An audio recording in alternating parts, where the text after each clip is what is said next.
नमस्ते बच्चों।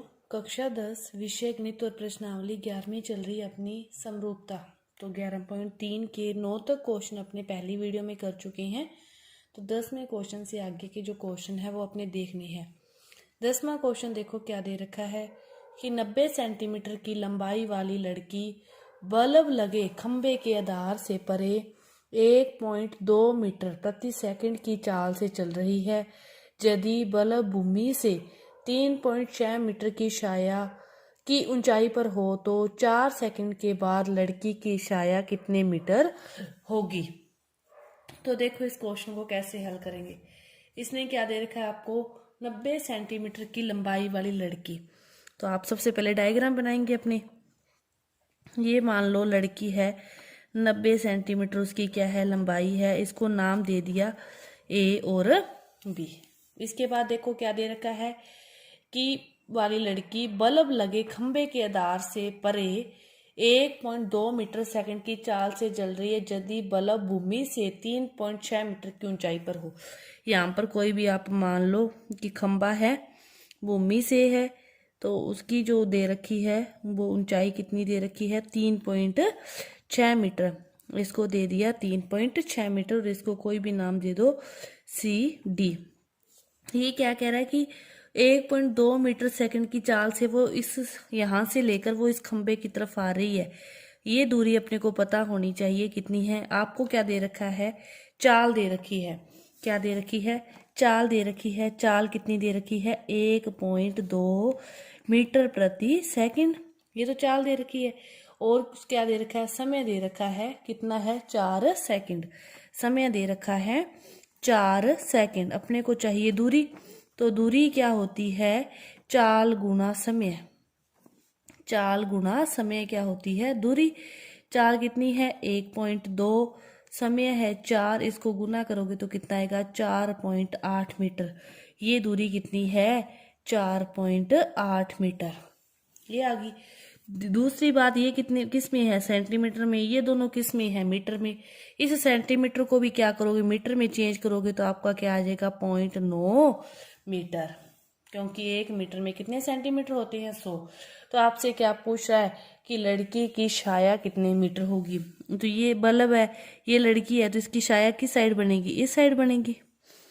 इसकी छाया इस साइड बनेगी। आपसे क्या पूछ रहा है ये दूरी पूछ रहा है। ऊपर से इसको भी मिला दो।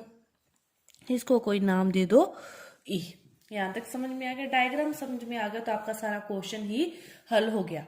अब देखो अब आपके पास ट्राइंगल 2 बन गए। एक तो बन गया सी डी ई।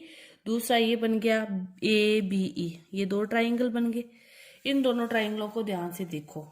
त्रिभुज सी डी ई व त्रिभुज ए बी ई में दोनों को ध्यान से देखोगे तो देखो ये दोनों क्या है लंबवत है। मतलब ये भूमि पर खड़ी है खंबा भी सीधा होता है तो ये कोण इसका कितना होगा 90 डिग्री। तो ये कोण भी कितना होगा 90 डिग्री। ये 90 डिग्री हुआ। उसके बाद देखो ये एंगल इसमें भी है इस त्रिभुज में भी है ये एंगल और ये वाला ट्रायंगल इस त्रिभुज में भी है। तो ये एंगल भी उपनिष्ठ है ये भी 90 डिग्री है दोनों में। मतलब ये दोनों कोण भी 90 डिग्री है ये दोनों में उपनिष्ठ है। 2 कोण 2 त्रिभुजों के बराबर हो तो जो तीसरा कोण है वो भी क्या होता है अपने आप बराबर होगा। तो bye angle angle angle property से दोनों त्रिभुज क्या है समरूप है। सी डी ई समरूप है त्रिभुज ए बी ई के। यहां तक समझ में आया। समरूप क्यों है क्योंकि एक तो कोण 90 डिग्री है और दूसरा कोण क्या है ये वाला कोण क्या है ई इसमें भी है और इस पूरे बड़े वाले त्रिभुज में भी ई है।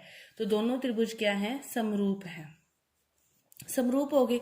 अब जब त्रिभुज समरूप हो गए तो उनका जो अनुपात होता है फिर भुजाओं का संगत वो भी क्या होगा समान होगा। कौन सा ये अनुपात इसके ये पूरा अनुपात इसके और ये अनुपात इसके इस प्रकार बराबर होगा। तो देखो कैसे लिखेंगे। इसीलिए सी डी अपॉन क्या आएगा A B equal DE upon DE upon BE equal होगा सीई अपॉन ए ई ये तीनों क्या होंगे, इक्वल होंगे। किससे, क्यों इक्वल होंगे, क्योंकि ये त्रिभुज क्या है, समरूप है, इक्वल हो गए। अब देखो अपने को तो क्या चाहिए, डी बीई का मान चाहिए, तो इन दोनों को लेके अपने हल कर सकते हैं। तो C D upon A B equal DE को क्या लिख सकते हैं, ये पूरा डीई है, इसको लिख सकते हैं D B plus BE, D B plus BE upon में क्या है, बीई। अब सभी की वैल्यू रख दो।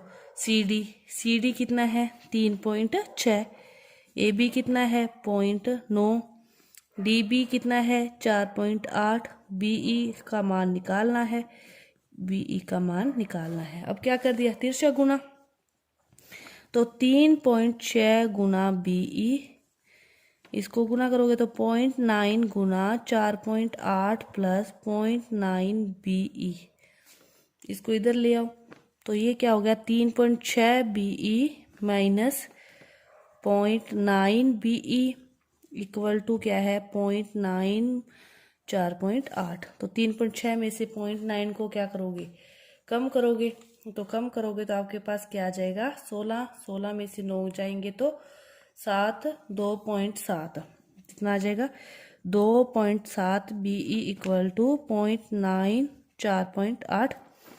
बीई का मान निकालना है तो 0.9 मल्टीप्लाई 4.8 अपॉन में 2.7, इसको इससे काट दो पॉइंट से, 0.9 के टेबल में 27 3 पर आते हैं, फिर इसको इससे भाग दे दोगे तो ये आपके पास आ जाएगा 3 एकम 3, 3.6 18। बीई का मान कितना आ गया आपके पास 1.6 मीटर। ये आपका क्वेश्चन नंबर 10वां है। समझ के आप इसको हल करके देख सकते हो, स्क्रीनशॉट भी ले सकते हो। ये आपका 10वां क्वेश्चन। इसके बाद देखो अपने हल करते हैं 11वां क्वेश्चन। क्या दे रखा है कि 12 मीटर, 11वां क्वेश्चन दे रखा है कि 12 मीटर लंबाई वाले ऊर्ध्वाधर स्तंभ की भूमि पर छाया की लंबाई 8 मीटर है। ठीक है, ऊर्ध्वाधर है कोई 12 मीटर लंबाई का, तो यहाँ से आपने क्या माना, ये इसकी लंबाई कितनी है 12 मीटर, और इसकी भूमि पर ये वाली छाया कितनी है, यही छाया दे रखी है ना 8 मीटर। इसको इस प्रकार त्रिभुज बन गया। अब क्या कह रहे हैं, उसी समय मीनार की छाया की लंबाई एट द टाइम, उसी समय की बात आ गई ना, ये शब्द आ गया उसी समय। उसी समय आते ही आपको इनका बेस क्या रखना है, सेम रखना है। बेस क्या रखा, सेम रखा, थोड़ा सीधा कर लेना, बेस सेम। और ये क्या है आपके पास मीनार, और इस मीनार की वो लंबाई, इसकी जो छाया कह रहा है, इस मीनार की फिर छाया क्या होगी, ये वाली सारी होगी, उसी समय का, इसलिए इसको ये पूरी कितनी होगी आपके पास 56 मीटर। अब आपसे ये मीनार की ये वाली ऊंचाई पूछी है। ठीक है, इस मीनार की क्या पूछी है, ऊंचाई पूछी है। सेम पहले की तरह है, जैसे दोबारा यहाँ पे बना लो चित्र। ये आपके पास मीनार है समझो, ये हो गया, और ये पहले वाली जो ऊर्ध्वाधर स्तंभ है ये 12 है, ये 8 है, और ये टोटल कितना है आपके पास 56। इसको नाम दे दो ABC, और ये क्या है DE। ठीक है, अब एक त्रिभुज तो ये बन गया EDC, त्रिभुज क्या बन गया, एक तो EDC, और दूसरा त्रिभुज क्या बन गया ABC, त्रिभुज EDC व ABC दोनों को ले लिया। अब वही बात सेम, C एंगल तो दोनों में क्या है, उभयनिष्ठ है, कि कौन C इक्वल टू कौन C, क्योंकि ये क्या है, उभयनिष्ठ है। उसके बाद ये D और B जो कोण है ये भी क्या होंगे, बराबर होंगे, क्योंकि ये दोनों क्या है 90 डिग्री है। दो कोण बराबर होते हैं, तीसरा कोण अपने आप बराबर होता है। तो बाय एंगल प्रॉपर्टी से ये दोनों त्रिभुज EDC और ABC, त्रिभुज EDC समरूप है त्रिभुज ABC के, बाय एंगल प्रॉपर्टी से ये समरूप है।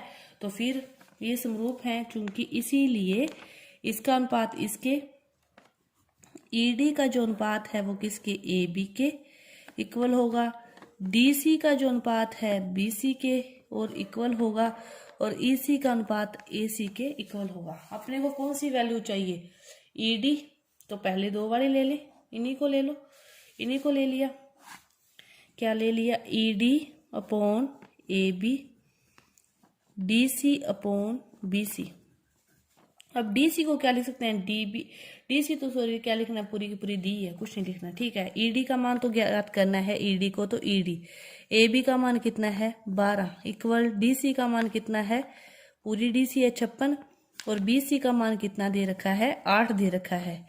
ED का मान निकालना है, 12 इधर किस में है, भाग में है, दूसरी साइड 12 को लेके जाएंगे तो किस में चले जाएंगे, मल्टीप्लाई में। 8 के पहाड़ी से इसको काट देंगे तो 7, 12 7 है 84, आपके पास ये किस में दे रखे हैं, मीटर में। तो ED की जो आपके पास लंबाई है, ऊंचाई है, वो कितनी है 84 मीटर है। ED की ऊंचाई कितनी है 84 मीटर है। ये आपका हो गया 11वां क्वेश्चन। 10वां और 11वां क्वेश्चन पूरे हो गए। इसके बाद देखो अपने हल करना है 12वां क्वेश्चन। 12वां क्वेश्चन क्या दे रखा है, देखो कि त्रिभुज ABC के शीर्ष A से सम्मुख भुजा BC पर लंब डालने पर AD² इक्वल टू BD गुना DC प्राप्त होता है। तो सिद्ध कीजिए कि त्रिभुज ABC क्या है, समकोण त्रिभुज है। तो इसके लिए सबसे पहले आपको डायग्राम बनाना है, जैसे इसे कह रखा है इसने, या आप कोई भी ये त्रिभुज है, जैसे त्रिभुज ले लिया ABC, A से क्या लिख रखा है कि A से सम्मुख भुजा BC पर लंब डाला है और उसको नाम दे रखा है D, दे दिया। अब आपको क्या दे रखा है उसके अकॉर्डिंग चलना है। आपने को दे रखा है, दिया है, अपने को क्या है दिया है, क्या दिया है कि AD² है इक्वल टू BD गुना DC। अब AD को क्या लिख सकते हैं, AD गुना AD इक्वल टू BD गुना DC। एक AD तो इधर है, इधर से BD को ले आए नीचे, उसके बाद इधर क्या पड़ा है DC और इधर से AD को ले आए नीचे। अब देखो AD दोनों में क्या है, उभयनिष्ठ है। उसके बाद AD और BD का अनुपात ये कह रहा है DC और AD के अनुपात के बराबर है, मतलब दो अनुपात इस प्रकार बराबर दे रखे हैं। कौन बराबर करके अपने उसको समरूप करके अपने अनुपात बराबर करते थे। अब इसने क्या दे रखा है, दोनों अनुपात बराबर भुजाओं के दे रखे हैं, तो त्रिभुज समरूप है, त्रिभुज समरूप है, समरूप होंगे जब इनके अनुपात बराबर दे रखे हैं। अपने को यही बताना था कि ये त्रिभुज क्या है, समरूप है। तो अब ये इसके अनुसार क्या होंगे कि जो त्रिभुज है, त्रिभुज DAB समरूप है DAB ADC के, DAB समरूप है त्रिभुज ADC के, ठीक है, समरूप हो गए। इसके बाद क्या देखना है अपने को, समरूप है तो इनके जो कोण है वो क्या होंगे, बराबर होंगे। कोण बराबर होते थे तो अपने समरूप करके, अपने अभी तक जो क्वेश्चन किया 10वां 11वां, उसमें क्या किया, बाय एंगल बराबर करके समरूप करके फिर भुजाओं का अनुपात निकालते थे। अब अपने को समरूप है, भुजाओं का अनुपात बराबर है, समरूप होगी, तो अब इनके क्या बराबर होंगे, एंगल क्या होंगे, बराबर होंगे। देखो DAB बराबर है ADC के, ठीक है। अब अपने को कोण बराबर होंगे, फिर इसके ये वाला कोण तो क्या है, इसके बराबर है, तो फिर ये वाला कोण जो D इस त्रिभुज को लेंगे तो इसके एक इसके बराबर आ जाएगा C के। तो कोण DAB बराबर होगा कोण DCA के, इसको क्या दे दिया, समीकरण नंबर 1, ये कोण बराबर होगा। अब ये कोण तो बराबर है। अब अपने त्रिभुज लें, कौन सी कोई भी ले लो, ऊपर वाला जैसे ले रहे हैं अपने कि त्रिभुज ABD या त्रिभुज ADB में एक त्रिभुज के तीनों कोणों का योग कितना होता है 180, इसके भी तीनों कोणों का योग 180 करना है अपने को। तो कोण ABD इस प्रकार जब लिखते हैं तो कोण की इसको बीच वाला का कोण होता है ना ABD प्लस कोण BDA प्लस कोण DAB, तीनों हो गए, DAB ये वाला हो गया, BDA ये वाला हो गया और ABD ये वाला, तीनों हो गए, तीनों का योग कितना है 180। अब ये D वाला जो कोण है इसका मान तो कितना है, D वाला कौन सा ये हो गया, इसका मान तो कितना है 90 दिया हुआ है। और DAB किसके बराबर है, इसकी जगह ये लिख देंगे ABD का ABD प्लस इसका मान कितना है 90, DAB की जगह समीकरण 1 से क्या लिख दिया, DCA इक्वल है 180 y इक्वेशन 1। ठीक है। इसके बाद ABD का ABD आ गया, प्लस DCA का DACA आ जाएगा, और 180 में से 90 जाएंगे तो इस साइड कितना आ जाएगा 90, समीकरण नंबर 2। अब समीकरण नंबर कितना आ गया 2। ठीक है, यहाँ तक समझ में आ गया। ये तो अपने लिया था छोटा। अब अपने क्या करें, पूरा बड़ा त्रिभुज लेते हैं, त्रिभुज ABC में पूरा बड़ा त्रिभुज लिए तो तीनों इनके भी तीनों कोणों का जो कितना होगा 180, तो ABC प्लस कोण BCA प्लस कोण CAB इक्वल टू 180। अब देखो ABC, BCA और CAB कितना है 180, ये आ गया। अब इसको देखो, इक्वेशन 2 को देखो। इक्वेशन 2 में क्या दे रखा है, ABD, चाहे तो ABD हो चाहे ABC हो, भी चाहे तो इतना हो D तक, चाहे ABC हो, कौन तो वो सेम ही रहेगा। इसी तरह क्या दे रखा है DCA, ये DCA हो चाहे BCA हो, C कौन तो वही रहेगा। इससे समीकरण 2 से y इक्वेशन 2 से इसका मान और इसका मान दोनों का जो योग है वो कितना है 90, इन दोनों का योग कितना है 90 डिग्री।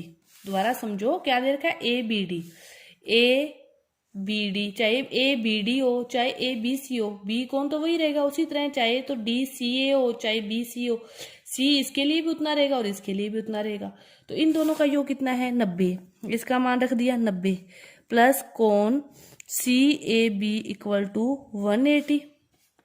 कोण CAB का मान निकालना है तो 180 में से 90 जाएंगे तो आपके पास कितना बच गया 90। CAB यानी कि जो A कोण है वो कितना है पूरे का पूरा आपके पास 90 डिग्री। ये 90 डिग्री आ गया, A का मान मतलब कोण A कितना आ गया 90 डिग्री। तो ये त्रिभुज ABC क्या हो गया समकोण त्रिभुज, क्योंकि समकोण त्रिभुज में कोई भी अपने एक कोण 90 डिग्री है तो वो त्रिभुज क्या कहलाता है समकोण त्रिभुज कहलाता है। तो ये आपके पास क्या हो गया समकोण त्रिभुज है। तो आपके ये 12 जो क्वेश्चन है 12 तक के वो पूरे हुए। आगे के जो क्वेश्चन है वो अपने अगले वीडियो में करेंगे। धन्यवाद।